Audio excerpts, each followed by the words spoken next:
दोस्तों, मेरा नाम है सुरेंद्र। आप यहाँ देख रहे हैं IBN डिजिटल स्कूल की तरफ से संचालित ऑनलाइन क्लास। आज की क्लास में हम गणित के 3 टॉपिक घन, वृत्त तथा अर्धवृत्त के बारे में अध्ययन करेंगे। आज का पहला टॉपिक हम यहाँ लेते हैं घन। घन में 6 वर्गाकार सतह होती है। घन में 6 वर्गाकार सतह होती है। घन का यहाँ एक छोटा सा डायग्राम आपके सामने दिखाया गया है। घनाभ की तरह ही घन में किनारों की संख्या 12 होती है, फलकों की संख्या 6 होती है तथा कोने की संख्या 8 होती है। कहने का मतलब दोस्तों, घनाभ और घन में किनारे, फलक तथा कोने समान होते हैं। यहाँ आयलर का एक सूत्र भी दिखाया गया है। आयलर का सूत्र है F+V = E+2। आयलर का सूत्र है F+V = E+2। यहाँ F का मतलब होता है फलक, V का मतलब होता है शीर्ष, E का मतलब होता है किनारे। अगला सूत्र हम यहाँ देखेंगे घन का संपूर्ण पृष्ठीय क्षेत्रफल। घन का संपूर्ण पृष्ठीय क्षेत्रफल का सूत्र होता है 6 गुणा भुजा इंटू भुजा। हम इसे दूसरे रूप में याद रख सकते हैं 6 गुणा भुजा का होल स्क्वायर। अगला सूत्र है घन का आयतन। घन के आयतन का सूत्र होता है भुजा गुणा भुजा गुणा भुजा। हम इसे दूसरे रूप में याद रख सकते हैं भुजा की होल क्यूब। घन का संपूर्ण पृष्ठीय क्षेत्रफल और घन का आयतन, इनके क्वेश्चन एग्जाम में बहुत ज़्यादा पूछे जाते हैं। तीसरा सूत्र इसमें हम आगे देखते हैं। तीसरा सूत्र यहाँ पे हम देखते हैं घन के विकर्ण का। घन का विकर्ण होता है √3 इंटू भुजा। एक क्वेश्चन लेके हल करते हैं। यदि फलकों की संख्या 6 तथा किनारों की संख्या 8 हो तो शीर्षों की संख्या ज्ञात करो। क्वेश्चन पुनः दोहराएंगे। यदि फलकों की संख्या 6 तथा किनारों की संख्या 8 हो तो शीर्षों की संख्या ज्ञात करो। इस क्वेश्चन को हम आयलर के सूत्र से हल करेंगे। चूंकि आयलर का सूत्र हम जानते हैं F+V = E+2 होता है। यहाँ F का मान हमें सवाल में दे रखा है कितना है, 6। F क्या है यहाँ, फलक, जिसका मान हमें यहाँ 6 दे रखा है। V यहाँ पे शीर्ष है जिसका मान पूछा गया है, ये ऐसा कैसा रहेगा। E का मान यहाँ है किनारे, जो हमें क्वेश्चन में दे रखा है कितना है, 8 + 2, ऐसा का ऐसा। अगली पंक्ति में 6 + V = यहाँ हो जाएंगे 8 में 2 जोड़ने पे हमें प्राप्त हो जाएंगे यहाँ पे 10। अब देखो दोस्तों, ये एक समीकरण बन गया। समीकरण के नियम के अनुसार जब 6 उठ करके 10 की तरफ जाएगा तो ये यहाँ पे इसका चिन्ह चेंज हो जाएगा। अगली पंक्ति में V = 10 - 6, तो V बराबर हमें यहाँ प्राप्त होगा 4। इस प्रकार से क्वेश्चन में शीर्षों की संख्या पूछी गई थी, जो हमें कितनी प्राप्त होती है, यहाँ पे 4 प्राप्त होती है। अगला क्वेश्चन हम यहाँ देखते हैं। यदि घन का आयतन 729 सेमी क्यूब हो तो घन की भुजा ज्ञात करो। क्वेश्चन को पुनः दोहराएंगे।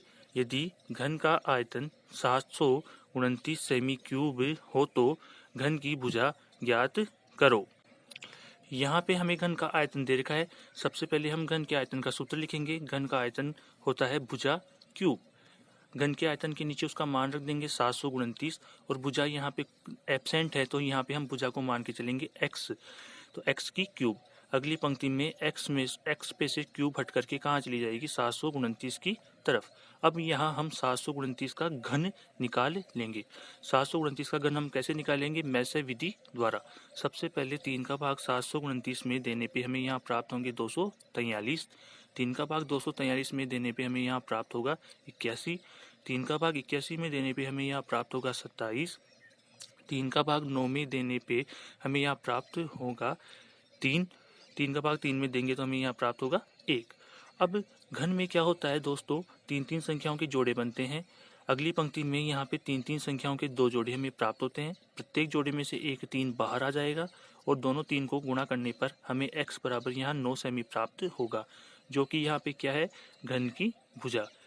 क्वेश्चन में हमें घन का आयतन दे रखा था 729 और घन की भुजा पूछी गई थी, तो यहाँ घन की भुजा में कितनी प्राप्त हो गई, यहाँ पे 9 सेमी घन की भुजा प्राप्त होती है। अगला टॉपिक हम यहाँ पे लेंगे वृत्त। गोलाकार आकृति एक वृत्त कहलाता है। वृत्त का मध्य बिंदु उसका केंद्र कहलाता है, जिसे हम O से प्रदर्शित करते हैं। यहाँ पे वृत्त का एक छोटा सा डायग्राम आपके सामने दिखाया गया है।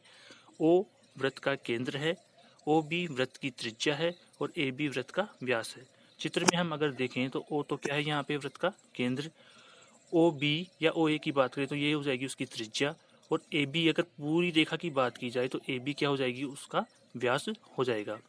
तथा जो रेखा वृत्त के केंद्र से ना गुजरे वह वृत्त की जीवा कहलाती है, जैसे PQ। यह एक इम्पोर्टेंट बात है। अगर चित्र में हम ध्यान से देखें कि PQ रेखा जो वृत्त के केंद्र से नहीं गुजर रही, ये उसका क्या कहलाएगी, जीवा कहलाएगी। अगली बात, वृत्त के केंद्र पर कुल कोण 360 डिग्री का होता है। वृत्त के केंद्र पर कुल कोण का मान कितना होता है, 360 डिग्री होता है। आगे, वृत्त के अंदर का हिस्सा उसका क्षेत्रफल कहलाता है। वृत्त के अंदर का हिस्सा उसका क्षेत्रफल कहलाता है। यहाँ वृत्त के सूत्रों का अध्ययन करते हैं। पहला सूत्र है वृत्त की परिधि। वृत्त की परिधि का सूत्र होता है 2πr, जहाँ पाई का मान होता है 22/7 या 3.14 होता है। वृत्त के क्षेत्रफल का सूत्र होता है πr²। r क्या होती है, यहाँ पे त्रिज्या कहलाती है। नोट लगा के यहाँ एक इम्पोर्टेंट बात लिखेंगे, वृत्त के परिमाप का सूत्र 2πr होता है। कहने का मतलब दोस्तों, अगर एग्जाम में वृत्त का परिमाप पूछा जाए तो हम यहाँ वृत्त की परिधि का सूत्र लगा सकते हैं, क्योंकि वृत्त की परिधि और वृत्त का परिमाप दोनों क्या होते हैं, यहाँ पे समान होते हैं। अगला टॉपिक हम यहाँ लेंगे अर्धवृत्त। अर्धवृत्त का यहाँ पे एक छोटा सा डायग्राम आपके सामने दिखाया गया है। यहाँ O अर्धवृत्त का क्या है, केंद्र है। OA या OB अर्धवृत्त की त्रिज्या है। AB अर्धवृत्त का व्यास है। अगर चित्र में हम देखें, अगर O की बात की जाए, केवल O बिंदु की बात की जाए तो यह अर्धवृत्त का क्या कहलाएगा, केंद्र कहलाएगा। OA या OB की केवल बात की जाए तो ये क्या कहलाएगी, उसकी त्रिज्या कहलाएगी। और अगर पूरी AB रेखा की बात की जाए तो ये क्या कहलाएगा, अर्धवृत्त का व्यास कहलाएगा। यहाँ अर्धवृत्त के अपन सूत्र देखते हैं। पहला सूत्र है अर्धवृत्त का परिमाप। अर्धवृत्त का परिमाप होता है व्यास प्लस πr। दूसरा सूत्र है अर्धवृत्त की परिधि। अर्धवृत्त की परिधि का सूत्र होता है πr। अर्धवृत्त का क्षेत्रफल, अर्धवृत्त के क्षेत्रफल का सूत्र होता है πr²/2। कहने का मतलब पूरे वृत्त का क्षेत्रफल का सूत्र हमने पढ़ा πr², और यहाँ पे अर्धवृत्त, अर्ध का मतलब हो गया यानी कि आधा, तो आधे का जब अपन क्षेत्रफल निकालेंगे तो उसमें कितने का भाग दे देंगे, 2 का भाग दे देंगे। यहाँ हम एक क्वेश्चन भी हल देखते हैं साथ के साथ। यदि वृत्त का व्यास 56 सेमी हो तो वृत्त का क्षेत्रफल ज्ञात करो। क्वेश्चन को पुनः दोहराएंगे। यदि वृत्त का व्यास 56 सेमी हो तो वृत्त का क्षेत्रफल ज्ञात करो। इस क्वेश्चन में हमें वृत्त का क्या दे रखा है, व्यास दे रखा है और क्षेत्रफल पूछा गया है। सबसे पहले हम वृत्त की क्या निकालेंगे, यहाँ पे त्रिज्या निकालेंगे। चूंकि वृत्त का व्यास 56 सेमी जो कि हमें दे रखा है, त्रिज्या क्या होती है, त्रिज्या व्यास की आधी होती है, इसलिए व्यास हमें यहाँ 56 दे रखा है तो 56 में 2 का भाग देंगे। 56 में 2 का भाग देने पे हमें यहाँ पे त्रिज्या प्राप्त हो जाएगी 28 सेमी। अगली पंक्ति में हम वृत्त के क्षेत्रफल का सूत्र लिखेंगे। वृत्त के क्षेत्रफल का सूत्र हो गया यहाँ पे πr²। पाई का मान हम जानते हैं कितना होता है, 22/7 गुणा त्रिज्या हमें यहाँ पे 2 बार लिखनी पड़ेगी, क्योंकि यहाँ पे r² है, इसलिए त्रिज्या को 2 बार लिखेंगे। 28 गुणा 28, 7 से 28 को काट देंगे हम 4 बार। अगली पंक्ति में 22 गुणा 4 गुणा 28, तीनों संख्याओं का हम मल्टीप्लाई कर लेंगे और हमें यहाँ पे वृत्त का क्षेत्रफल प्राप्त हो जाएगा 2464 सेमी स्क्वायर।